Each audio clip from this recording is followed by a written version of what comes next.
Hello friend, welcome to R K expert classes. कैसे हैं आप सभी? आई होप कि आप लोग अच्छे होंगे और अपने अपने स्टडी में लगे होंगे। तो अभी के इस क्लास में हम बताने वाले हैं मैट्रिक बोर्ड परीक्षा 2024 के लिए। 2024 के बोर्ड परीक्षा के लिए मैथ यानी गणित के वैसे महत्वपूर्ण ऑब्जेक्टिव क्वेश्चन जो 2024 के फाइनल बोर्ड परीक्षा में 100% पूछने की संभावना है। तो अगर आप लोग भी 2024 में बोर्ड परीक्षा देने वाले हैं क्लास 10th का, तो आपके लिए क्लास काफ़ी ज़्यादा महत्वपूर्ण है। आप लोग से रिक्वेस्ट है कि क्लास में अंत तक बने रहिएगा। तो चलिए हम बिना देर किए क्लास को स्टार्ट करते हैं। और ये रहा पहला नंबर क्वेश्चन। ये मैथ है, मैथ का कॉन्सेप्ट ध्यान से समझिएगा। तो देखिए पहला नंबर क्वेश्चन है कि बिंदु दिया गया है 2,3 की दूरी मूल बिंदु से कितनी होगी। यहाँ पर इसका दूरी बताना है, वह भी मूल बिंदु से। तो यहाँ पर मूल बिंदु से दूरी सूत्र लगाएंगे, बल्कि केवल दूरी सूत्र नहीं लगाएंगे, यहाँ पर मूल बिंदु का बात हो रहा है। तो मूल बिंदु से दूरी सूत्र क्या होता है? तो रूट अंडर होता है यहाँ पर एक्स स्क्वायर प्लस में Y square, X square plus Y square. X के जगह पर देखिए 2 है, 2 का स्क्वायर करेंगे और प्लस में यहाँ पर वाई के जगह पर 3 है, 3 का स्क्वायर करेंगे। अब देखिए 2 का स्क्वायर करेंगे तो कितना हो जाएगा? तो 4 और प्लस में 3 का स्क्वायर 9 हो जाएगा। जब इसको जोड़ेंगे तो कितना आएगा? तो रूट में आएगा यहाँ पर 9 और 4 13 आएगा। तो ऑप्शन नंबर देखिए, ऑप्शन नंबर सी में दिया गया है। चलिए नेक्स्ट क्वेश्चन 2 नंबर पूछा गया है कि साइन 10 डिग्री माइनस के कॉस 80 डिग्री का वैल्यू क्या होगा। तो चलिए इसको हम सॉल्व करते हैं। और ये क्वेश्चन आप लोगों को सब्जेक्टिव में भी पूछा जाता है। तो देखिए एक को चेंज करेंगे, या साइन थीटा को या कॉस थीटा को चेंज करेंगे। तो चलिए हम किसी को भी चेंज कर लेते हैं। यहाँ पर साइन थीटा को चेंज करते हैं तो साइन यहाँ पर हो जाएगा 90 डिग्री माइनस थीटा के जगह पर यहाँ पर 10 डिग्री है, और उसके बाद यहाँ पर माइनस कॉस 80 डिग्री है, तो यहाँ पर कॉस 80 डिग्री हो जाएगा। दोनों को चेंज नहीं करेंगे, एक को ही चेंज करेंगे। तो कॉस 80 डिग्री है तो यहाँ पर कॉस 80 डिग्री हो जाएगा। तो ये देखिए ये फार्मूला बन रहा है, साइन 90 डिग्री माइनस थीटा बराबर क्या होता है? कॉस थीटा होता है। ये फार्मूला है, फार्मूला याद होना चाहिए। अगर फार्मूला याद नहीं है तो कोई भी क्वेश्चन नहीं बनेगा। हम लगभग 2 से 3 दिन पहले ही फार्मूला का एक वीडियो बना दिया है, नहीं देखेंगे तो जाकर देख लीजिएगा। तो साइन 90 डिग्री माइनस थीटा बराबर कॉस थीटा होता है। तो 90 में से 10 घटाएंगे तो थीटा का वैल्यू 80 डिग्री आ जाएगा यहाँ पर, और माइनस के यहाँ पर कॉस 80 है तो यहाँ पर कॉस 80 हो जाएगा। अब देखिए यहाँ पर दोनों सेम सेम है, जब इसे घटाएंगे तो इसका वैल्यू आएगा 0, जो कि ऑप्शन नंबर देखिए यहाँ पर बी में दिया गया है। जब भी ऐसा क्वेश्चन पूछेगा हमेशा इसका आंसर 0 आता है, ऑप्शन नंबर बी हो जाएगा। अगर यही क्वेश्चन अगर बट्टा में देता है, जैसे दे देगा कि साइन 10 डिग्री और बट्टा में दे देगा यहाँ पर कॉस 80 डिग्री, कॉस 80 डिग्री, तो इसका वैल्यू जो होता है वह 1 होता है। अगर बट्टा में देता है तो इसका वैल्यू 1 होता है, लेकिन अगर इस तरह से माइनस का देता है तो इसका वैल्यू 0 होता है। दोनों याद रखिएगा। 3 नंबर क्वेश्चन है कि बिंदुओं -5,7 और -1,3 के बीच का दूरी है। अब इसका बीच का दूरी बताना है तो दूरी सूत्र लगाएंगे। यहाँ पर दूरी सूत्र क्या होता है? तो दूरी सूत्र होता है यहाँ पर root under x2 minus x1 के स्क्वायर, x2 माइनस में यहाँ पर x1 के स्क्वायर होता है, और प्लस में होता है यहाँ पर y2 माइनस में यहाँ पर y1 के स्क्वायर। ये फार्मूला होता है दूरी सूत्र का। अब देखिए यहाँ पर x1 के जगह पर कितना है? तो x1 के जगह पर यहाँ पर है -1 है, और यहाँ पर माइनस फार्मूला में है। x1 के जगह पर -5 है तो माइनस माइनस प्लस हो जाएगा, प्लस का यहाँ पर 5 हो जाएगा, स्क्वायर करेंगे। और प्लस में यहाँ पर y2 के जगह पर कितना है? तो y2 के जगह पर 3 है यहाँ पर, और माइनस के y1 के जगह पर 7 है, इसका होल स्क्वायर करेंगे। अब देखिए यहाँ पर -1 और प्लस के 5 है, यानी माइनस प्लस क्या होता है? तो माइनस होता है। तो जब इसे घटाएंगे तो -4 आ जाएगा, -4 का स्क्वायर, और प्लस में 3 में से 7 घटाएंगे -4 हो जाएगा, इसका होल स्क्वायर। 4 का स्क्वायर करेंगे तो कितना हो जाएगा? 16, और प्लस में -4 का स्क्वायर करेंगे तो इसका भी प्लस का 16 हो जाएगा। कोई भी संख्या में अगर माइनस लगा है उसका होल स्क्वायर करेंगे तो वह प्लस हो जाता है, आप लोग को मालूम होना चाहिए।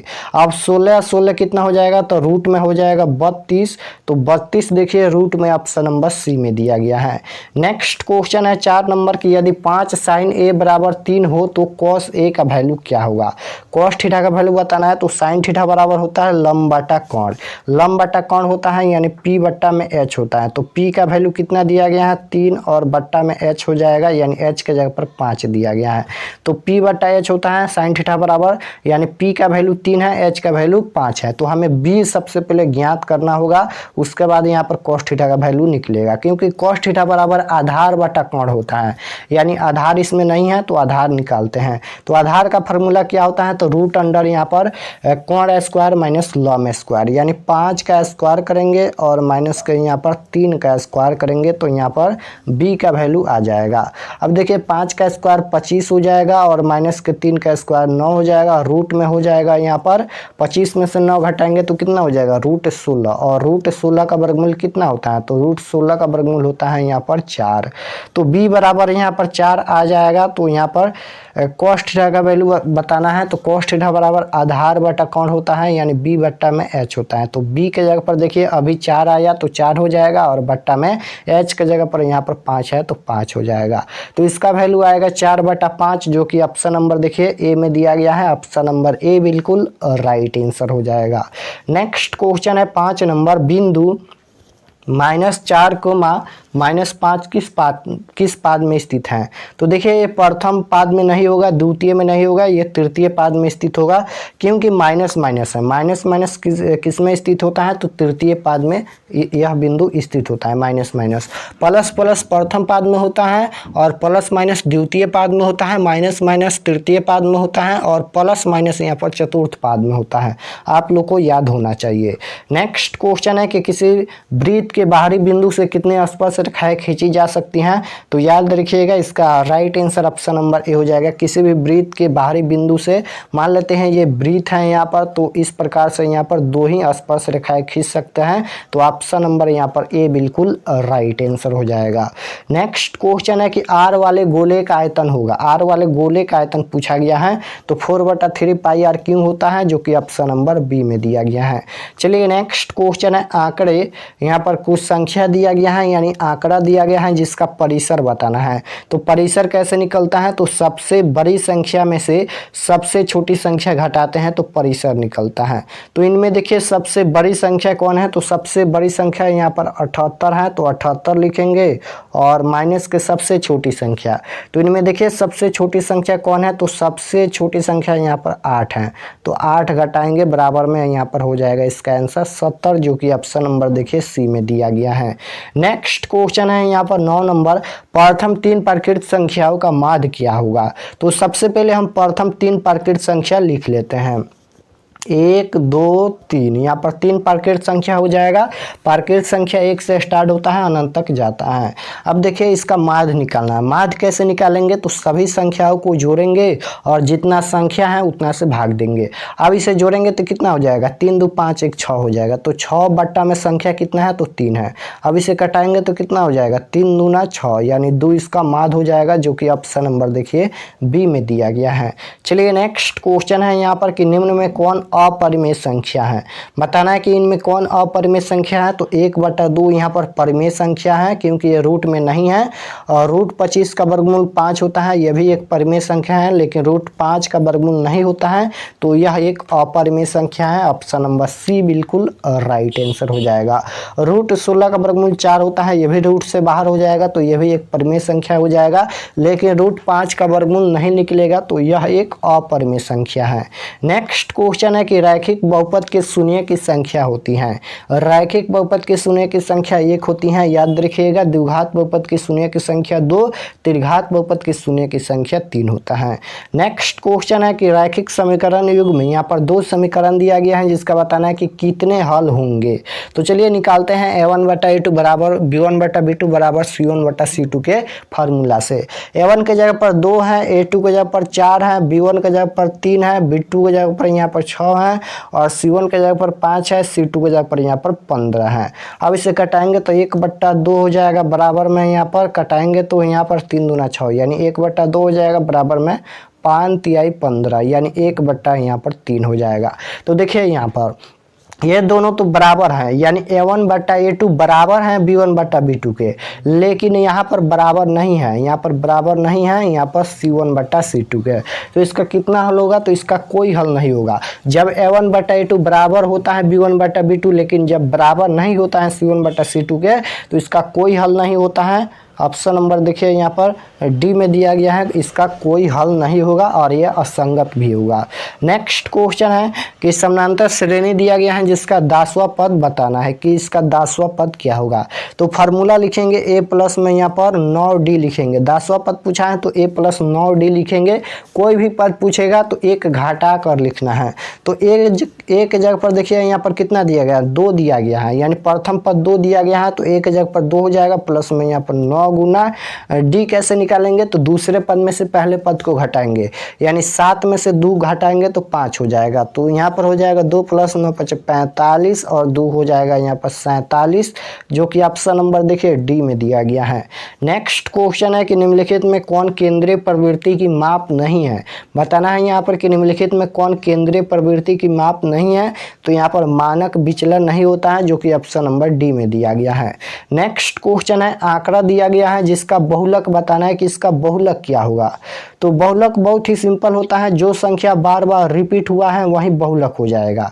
तो इनमें सबसे ज़्यादा बार संख्या कौन रिपीट हुआ है, देखिए तो सबसे ज़्यादा बार संख्या कौन आया है, तो सबसे ज़्यादा बार रिपीट संख्या है 4, तो इसका बहुलक 4 हो जाएगा, जो कि ऑप्शन नंबर देखिए सी में दिया गया है।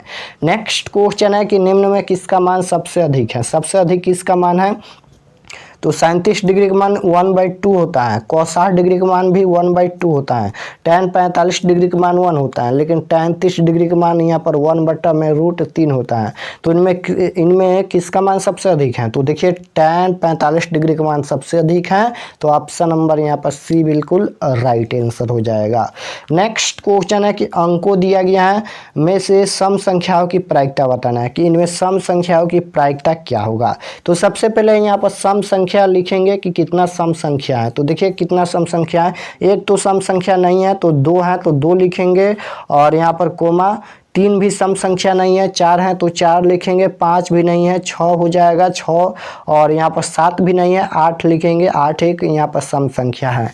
अब यहाँ पर 9 भी सम संख्या नहीं है तो इतना सम संख्या है। अब इसकी प्रायिकता बताना है। तो सबसे पहले ये कितना है सम संख्या, तो 1 2 3 4, 4 सम संख्या है तो 4 लिखेंगे सबसे पहले, और बट्टा में कुल संख्या, तो कुल संख्या कितना है 1 2 3 4 5 6 7 8 9, यानी 9 संख्या है तो 9 हो जाएगा। तो 4/9 इसका राइट आंसर होगा, जो कि ऑप्शन नंबर यहाँ पर बी में दिया गया है। चलिए नेक्स्ट क्वेश्चन देखते हैं। यहाँ पर निम्न में किसकी प्रायिकता नहीं हो सकती हैं, बताना है यहाँ पर कि इनमें किसकी प्रायिकता नहीं हो सकती हैं। तो याद रखिएगा अगर कोई भी संख्या माइनस में लगा है उसकी प्रायिकता नहीं होती है। ऑप्शन नंबर यहाँ पर सी बिल्कुल राइट आंसर हो जाएगा। नेक्स्ट क्वेश्चन है कि किसी निश्चित घटना की प्रायिकता होती हैं। किसी निश्चित घटना की प्रायिकता क्या होती हैं, तो याद रखिएगा निश्चित घटना की प्रायिकता 1 होती है। ऑप्शन नंबर ए बिल्कुल राइट आंसर हो जाएगा। नेक्स्ट क्वेश्चन है कि यदि PE बराबर 0.55 हो तो ई नहीं होने की प्रायिकता बताना है।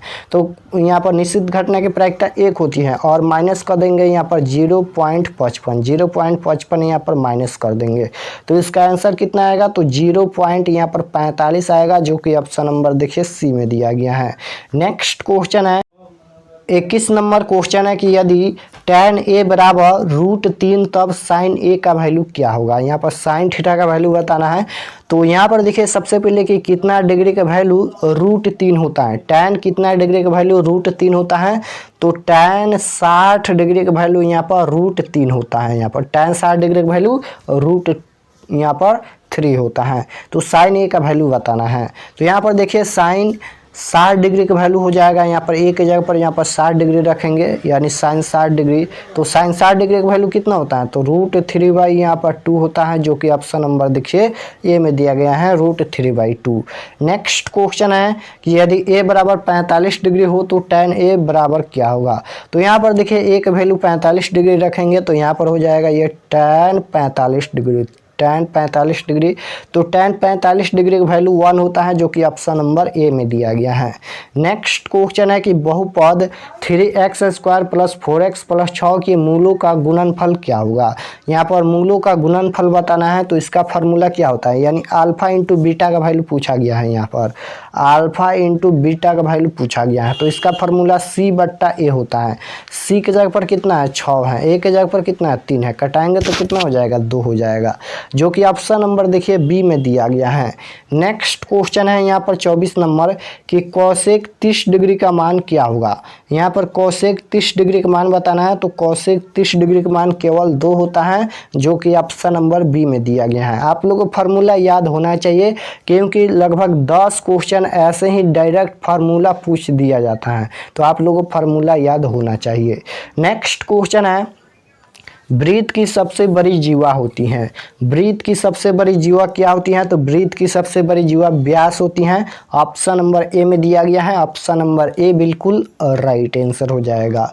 नेक्स्ट क्वेश्चन है कि किसी घनाभ की लंबाई 3, चौड़ाई 2 तथा ऊंचाई 6 है, तो घनाभ का आयतन क्या होगा। घनाभ का आयतन क्या होता है, एल गुना बी गुना एच होता है। ये फार्मूला है, यानी लंबाई गुना चौड़ाई गुना ऊंचाई। तो यहाँ पर हो जाएगा 3 गुना 2 गुना में यहाँ पर 6, क्योंकि यहाँ पर देखिए लंबाई यहाँ पर 3 है, चौड़ाई 2 है, ऊंचाई 6 है। तो यहाँ पर देखिए 6 दूना 12 और 12 तिया कितना हो जाएगा, 12 तिया यहाँ पर 36 हो जाएगा, जो कि ऑप्शन नंबर यहाँ पर सी में दिया गया है। नेक्स्ट क्वेश्चन है यहाँ पर कि अर्धवृत्त का कोण होता है। अर्धवृत्त का कोण कितना डिग्री का होता है, तो अर्धवृत्त का कोण 180 डिग्री का होता है, पूरा वृत्त का कोण 360 डिग्री का होता है। नेक्स्ट क्वेश्चन है कि 2 sin 30 डिग्री का वैल्यू क्या होगा। यहाँ पर 2 sin 30 डिग्री का वैल्यू बताना है, तो यहाँ पर देखिए 2 गुना sin 30 डिग्री का वैल्यू कितना होता है, 1/2 होता है। 1/2 होता है, तो यहाँ पर 2 से 2 कैंसिल हो जाएगा, 1 बचेगा, जो कि ऑप्शन नंबर यहाँ पर बी में दिया गया है। नेक्स्ट क्वेश्चन है कि 14/40 का दशमलव प्रसार क्या होगा।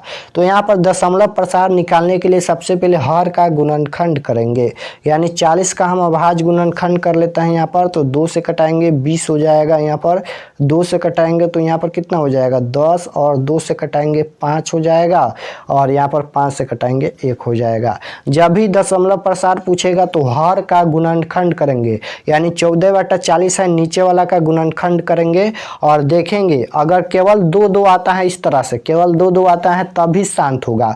अगर केवल 5 आता है इस तरह से तभी शांत होगा। अगर 2 और 5 दोनों आता है तभी शांत होगा, लेकिन 2 और 5 के अलावा कोई और संख्या आता है तो अशांत होगा। तो देखिए 2 और 5 आया है, तो इसका दशमलव प्रसार शांत हो जाएगा, ऑप्शन नंबर ए बिल्कुल राइट आंसर हो जाएगा। नेक्स्ट क्वेश्चन है यहाँ पर cot a into tan a बराबर क्या होता है। cot a into tan a यह फार्मूला है 1 होता है, ऑप्शन नंबर बी में दिया गया है। चलिए नेक्स्ट क्वेश्चन है यहाँ पर 31 नंबर, 2 वृत्त के परिधि का अनुपात 4:5 है, तो उनकी क्षेत्रफल का अनुपात क्या होगा। जब भी क्षेत्रफल का अनुपात पूछेगा तो कुछ नहीं करना है, यहाँ पर इसका स्क्वायर कर देना है, यानी 4 का स्क्वायर करेंगे तो 16 और अनुपात में 5 का स्क्वायर 25 हो जाएगा, जो कि यहाँ पर देखिए 16:25, जो कि ऑप्शन नंबर यहाँ पर सी में दिया गया है। नेक्स्ट क्वेश्चन है आंकड़े दिया गया है जिसका बहुलक बताना है। तो बहुलक वही होता है जो बार बार रिपीट हुआ है, तो इनमें देखिए कौन बार बार रिपीट हुआ है, ये आप लोग का होमवर्क रहेगा। इसका आंसर आप लोग को यहाँ पर कमेंट में बताना है, ये आप लोग का होमवर्क रहेगा कि इसका आंसर क्या होगा, आप लोग कमेंट में जरूर बताइएगा, क्योंकि बहुत ही सिंपल है, जो संख्या इनमें बार बार रिपीट हुआ है वही बहुलक हो जाएगा। ऐसा क्वेश्चन एक इसी क्लास में हम देखे हैं ऊपर, तो आप लोग इसका आंसर आप लोग को कमेंट में बताना है। नेक्स्ट क्वेश्चन देखिए 33 नंबर है कि बहुपद 5y² - 25 के शून्यक क्या होगा, इसका शून्यक बताना है। तो इसको हम सॉल्व कर लेते हैं। 5y² और माइनस के यहाँ पर 25 है, बराबर में यहाँ पर 0 करेंगे सबसे पहले। तो यहाँ पर देखिए 5y² बराबर में यहाँ पर -25 है, इधर आएगा तो प्लस का यहाँ पर 25 हो जाएगा। तो यहाँ पर देखिए y² बराबर क्या हो जाएगा, तो 25 बट्टा में यहाँ पर 5 हो जाएगा, कटाएंगे तो 5 हो जाएगा, यानी यहाँ पर y² है, स्क्वायर हटेगा तो ये रूट में जाएगा, रूट का 5 हो जाएगा। तो इसका शून्यक 2 होगा, एक प्लस का √5 और एक माइनस का √5, जो कि ऑप्शन नंबर यहाँ पर सी में दिया गया है। एक प्लस का √5 है और एक माइनस का √5 है। नेक्स्ट क्वेश्चन है मूल बिंदु के नियामक होता है। मूल बिंदु के नियामक क्या होता है? तो मूल बिंदु के नियामक 0,0 होता है, जो कि ऑप्शन नंबर सी में दिया गया है। नेक्स्ट क्वेश्चन है कि निम्नलिखित में कौन अपरिमेय संख्या नहीं है। बताना है कि इनमें कौन अपरिमेय संख्या नहीं है, नहीं पूछा गया है, यानी इनमें कौन परिमेय संख्या है। तो चलिए चेक कर लेते हैं। √5 एक अपरिमेय संख्या हो जाएगा, क्योंकि इसका वर्गमूल नहीं होता है, तो ये तो ऑप्शन गलत है। बी ऑप्शन देखिए √6, इसका भी वर्गमूल नहीं निकलेगा, यह भी एक अपरिमेय संख्या है। और √17 भी एक अपरिमेय संख्या है। लेकिन यहाँ पर देखिए √5 दिया गया है, यहाँ पर √5 गुना में यहाँ पर √5 दिया गया है। √5 में √5 से गुना करेंगे तो यहाँ पर √25 हो जाएगा, और √25 का वर्गमूल 5 होता है, तो यह रूट से बाहर हो जाएगा। तो यह एक परिमेय संख्या है, यानी क्वेश्चन में पूछा गया था कि इनमें कौन अपरिमेय नहीं है, तो ऑप्शन नंबर डी अपरिमेय संख्या नहीं है। तो आज के क्लास हम यहीं पर खत्म करते हैं। आई होप कि आप लोग को यह क्लास अच्छा लगा होगा। अगर कमेंट